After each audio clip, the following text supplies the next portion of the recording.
Bienvenue donc encore à un nouvel atelier de l'SMF.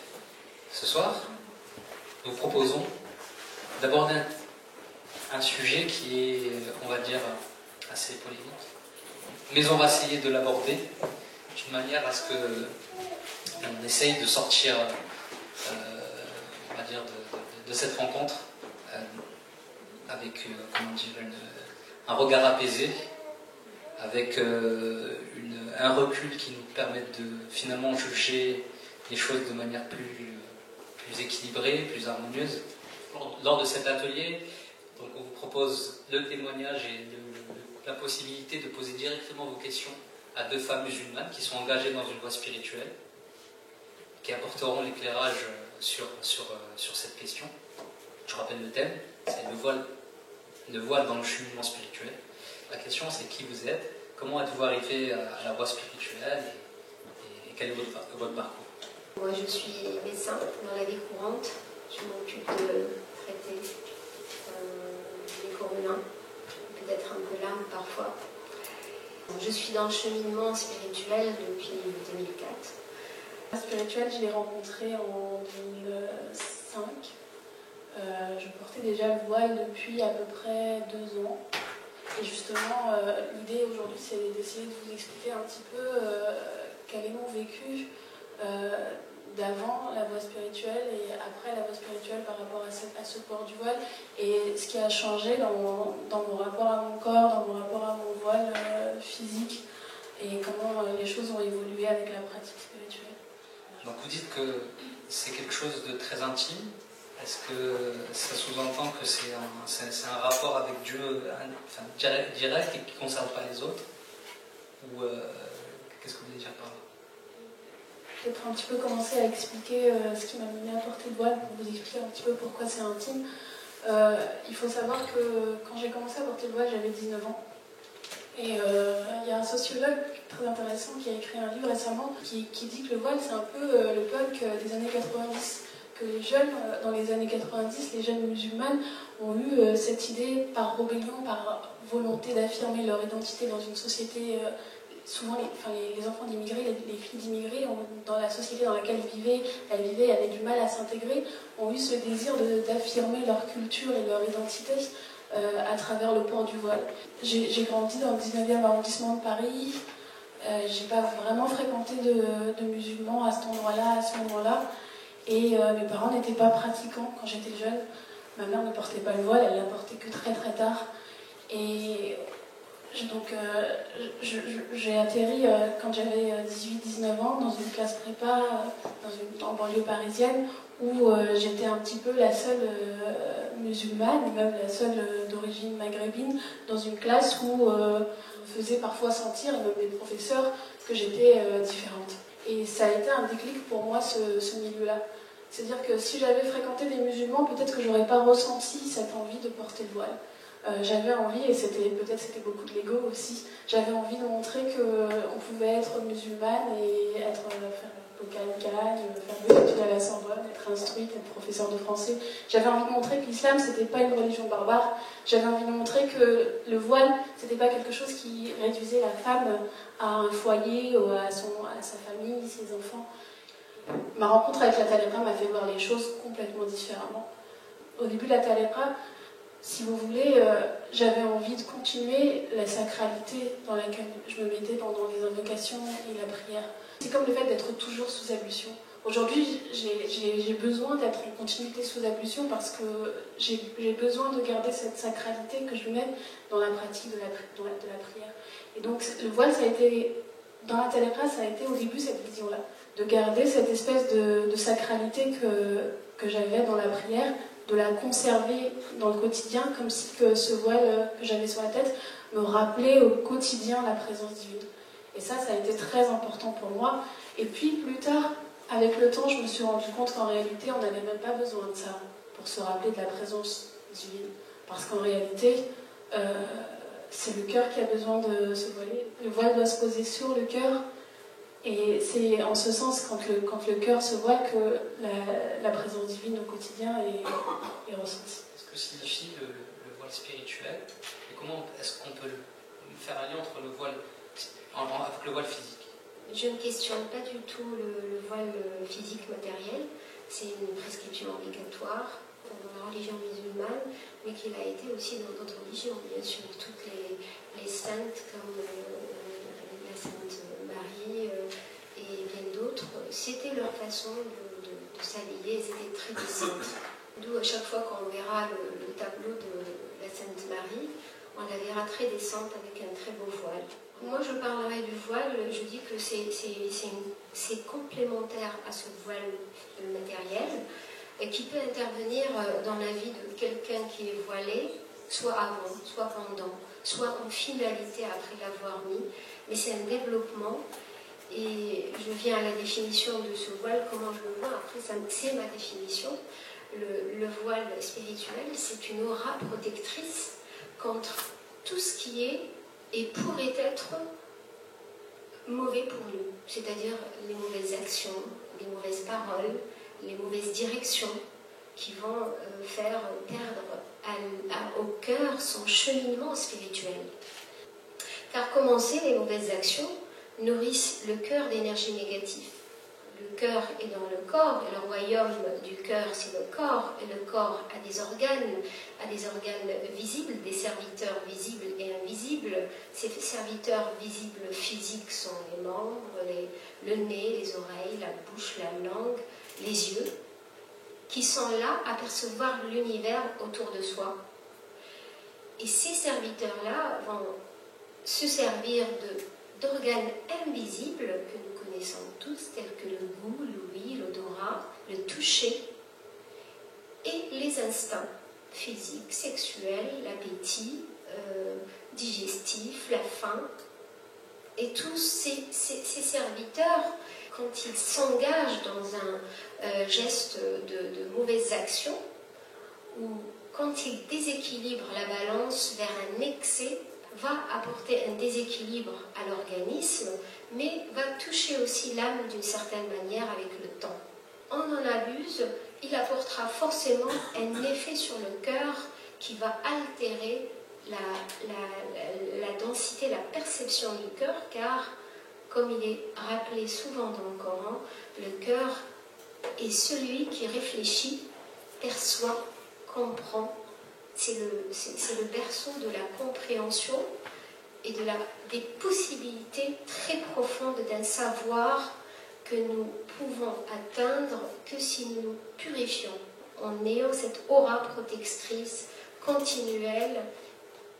Donc, tout revient au cœur. Le roi, c'est le cœur, pas seulement physique. Je parle du cœur qui est le berceau de l'âme et ce qu'on appelle le nafs ou le ruh. Les actions disent long sur la direction du cœur. Quand vous voyez quelqu'un et vous voyez ses actions, vous vous dites facilement, très vite, quel est l'état de son cœur. Car s'il répète souvent de mauvaises actions, c'est que son cœur a pris l'habitude avec ce genre d'action. Il faut peut-être s'arrêter, réfléchir pour pouvoir se guérir de cela, se rétracter et revenir vers un état plus pur. Que le premier pas, c'est d'être au courant, enfin de prendre conscience de son état. Mais aussi, il y a des façons de le développer, c'est de développer un certain voile sur déjà les organes extérieurs qui sont la vision, l'œil physique permet la vision. On peut voir des choses qui ne nous concernent pas, on peut voir des privautés qui ne nous concernent pas, on peut agresser avec son regard, on peut aller vers les choses vraiment pas bien. Ce n'est pas bon pour mon âme, c'est même pas par rapport à une morale, c'est vraiment physiquement, ça affecte le corps à le détruire. Et comme le cœur est le berceau de la lumière, il apporte la compréhension à nos organes de sens qui sont l'audition, la vision, l'odorat, la parole, et toutes les sagesses qui sortent de ce corps viennent du cœur saint, sage. Et si on détruit ce cœur en apportant par des impulsions sexuelles mal placées ou des gestes négatifs, tout ça va venir vers le cœur l'obscurcir. C'est parce que les organes sensoriels, et c'est très bien cité dans les livres d'Abu Hamid al-Ghazali, il dit que l'oreille ne sert pas seulement à comprendre, mais quand le cœur ne comprend plus, l'oreille ne comprend plus. Et quand le cœur ne voit plus, les yeux ne servent à rien. Vous avez beau leur montrer des preuves, ils ne peuvent pas les voir. Ils sont réellement dans l'aveuglement total. Et c'est ainsi pour tous les organes. À ce voile finalement spirituel qui doit être mis entre le cœur de l'homme, qui est le centre de la perception, et de mettre un voile entre soi et ces mauvaises choses. Donc finalement, je vais poser ma question à Nessiane, finalement, au fond de compte, ce voile spirituel ne concerne pas uniquement la femme. Étant donné que le voile, au sens spirituel, quand il est plus un objet physique, quand il atteint son degré le plus, c'est-à-dire la station, et il y a une station dans le cheminement spirituel qui, pour moi, s'apparente à celle du voile, c'est la station de la pudeur. Cette station de la pudeur, elle s'applique à la fois à l'homme et à la femme. Et la pudeur, c'est pas seulement une idée de pudeur physique.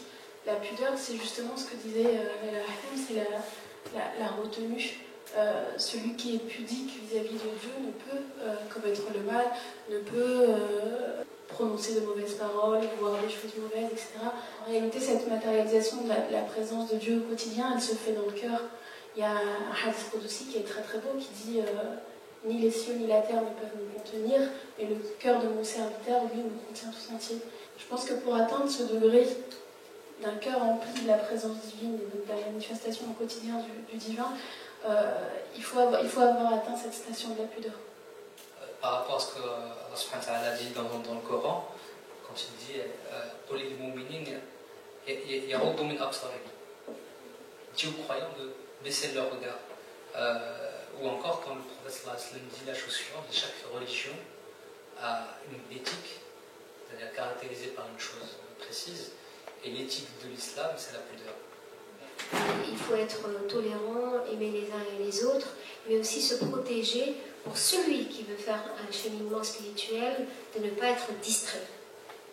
Pour ce qui est de la beauté aussi de la religion, c'est que donc on n'oblige personne, on montre les bienfaits d'un geste ou de la prière, par exemple le jeûne qui est prescrit dans toutes les religions. Et pareil pour le voile, moi je le comprends, c'est vrai que je ne le porte pas, et je fais mon cheminement spirituel, Inch'Allah, envers ça. C'est chaque âme a un temps et prête pour quelque chose.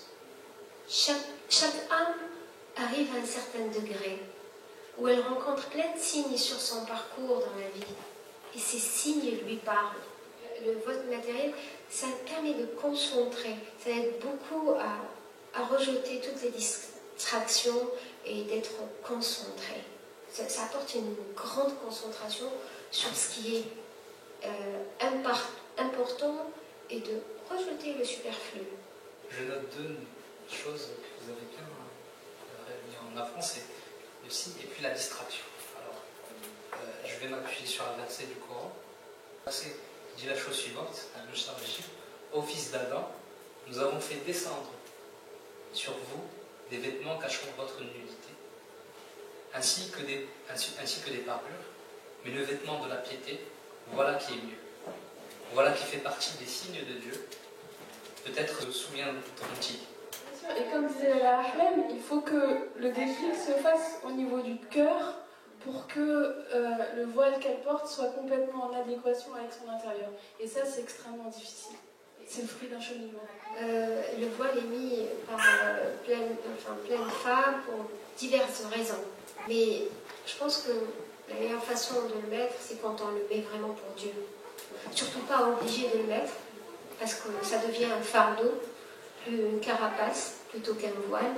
Mais le faire en étant conscient de la beauté du geste et qu'on le fait que pour Dieu, pas Pas pour un mari, pas pour un frère, pas pour un père, pas pour un... Mais ça, il faut de la force pour le comprendre. Et pourquoi on ne serait pas ces femmes qui feraient la différence, qui seraient souriantes, qui montreraient qu'elles sont épanouies, qui aideraient les gens dans le métro, qui feraient des actions bien et qui montreraient que la femme voilée, que ce soit dans son quotidien, dans son travail, dans son univers, c'est pas du tout quelqu'un qui fait peur, au contraire. Quelque part, une femme voilée, c'est une ambassadrice de l'islam, un peu contre son gré, malheureusement. Pour moi, c'est important d'avoir un très bon comportement quand on est voilé, parce que les gens, quand ils vous perçoivent, ils voient l'islam. Dès qu'ils vous voient, ils ne voient pas un individu lambda, ils voient l'islam. Je pense qu'on a besoin du cheminement spirituel, on a besoin de la pratique spirituelle pour arriver au détachement. Et le problème, comme vous souleviez tout à l'heure, c'est que parfois on porte le voile et on est attaché à ce voile comme si c'était une finalité ultime, alors qu'en réalité les finalités sont autres. Et qu'en réalité, si je dois enlever mon voile pour nourrir mes enfants, il faut que j'enlève mon voile. Enfin, je veux dire, moi, dans le cadre de mon travail, je suis obligée, je suis professeure de français dans la fonction publique, je suis obligée de retirer mon voile, je le remets à la sortie du travail. Au début, quand j'avais pas ce cheminement spirituel, ça me paraissait difficile, c'était une épreuve, je me sentais nue, mais au fur et à mesure du cheminement, je me suis aperçue que la réalité, la pudeur, elle n'est pas dans un bout de tissu. La vraie pudeur, elle est dans la façon dont on se comporte au travail, dans la pudeur du cœur, comme disait tout à l'heure Léa, dans le comportement, dans tout ce qu'on vit au quotidien, et qu'en réalité, couvrir ses cheveux, c'est un détail, si j'ose dire. Finalement, le hijab, c'est pas aussi un symbole de retraite spirituelle? C'est une retraite spirituelle ambulante. De tous les jours, de tous les instants. Pour la femme qui est voilée, ça lui rappelle ses limites quand elle le fait pour les bonnes raisons.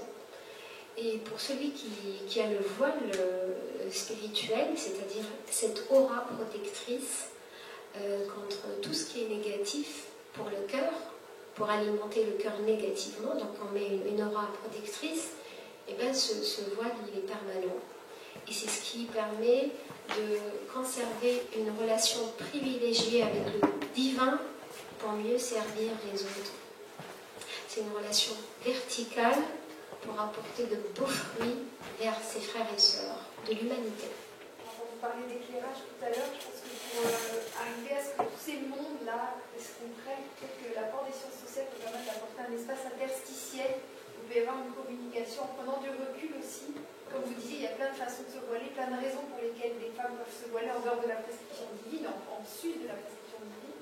Moi, je suis anthropologue et je travaille sur une pratique de voile en Inde, qui n'est pas religieuse, qui est sociale, et qui est pratiquée autant par les hindous que les musulmans, les sikhs, les jaïns, qui est interconfessionnelle, et qui a de multiples dimensions sociales, symboliques, et d'analyser une pratique de voile qui n'a absolument rien à voir avec la religion au départ, a priori. Ça permet de comprendre toutes les dimensions qui sont tissées dans une pratique sociale. Et que vous disiez tout à l'heure, c'est d'avoir quelque chose par rapport à Dieu, le voile bien sûr. Mais est-ce que l'homme normal arrive à s'affranchir un jour dans sa vie complètement des contraintes sociales? On est toujours dans l'œil de quelqu'un, quel qu'il soit, même si cet autre est multiple. Et du coup, cette dimension sociale à analyser, elle peut être importante pour comprendre pourquoi des deux côtés, il y a des crispations autour de ce voile aujourd'hui en France par rapport à l'histoire des Français, par rapport à l'histoire coloniale des Français, par rapport au régime politique et aux orientations philosophiques, idéologiques, économiques qui se dessinent aussi, par rapport au régime visuel, à la visualité. La France a la transparence. Plus on est glable, plus on est montré, plus on est transparent, plus on est crédible. Et donc, dans la vie de la transparence, forcément, quelque chose qui est ouvert, ça apparaît comme quelque chose d'opaque, quelque chose qui ne prend pas. Et d'arriver un petit peu à déconstruire, on parlait tout à l'heure de recommencer quelque chose, déconstruire tous ces phénomènes, ça peut permettre aussi de comprendre des deux côtés pourquoi il y a ces tensions. Parce que tant que chaque côté va essayer de s'expliquer, il va continuer à avoir le frottement. Mais comprendre les motivations, les raisons, qu'est-ce qui génère réellement ces frottements d'un côté comme de l'autre, de façon historique, dans une perspective croisée, ça peut être intéressant aussi. Nous avons notre responsabilité, autant que musulmane, voilée ou pas, de pouvoir comprendre et d'apporter un apaisement et jamais mettre un voile par la colère ou par une crise identitaire, car ça peut être temporaire, mais de le faire par amour certes au divin et convaincu, et ça se verra dans notre comportement, de pouvoir apporter beaucoup de bien dans cette société qui est la nôtre. Et moi je dirais même plus, de prier pour la paix de tout le monde, d'aimer les autres, de prier pour qu'ils puissent nous comprendre, qu'on puisse les comprendre. Je pense que je crois beaucoup à la force de la vie. Le soufi d'aujourd'hui, le cheminement spirituel, c'est celui qui reste dans la vie, exposé à toutes les tendances et de continuer ce cheminement spirituel qui est beaucoup plus dur. Et on est tous en pèlerinage quelque part pour aller vers une direction qui est chère à notre cœur.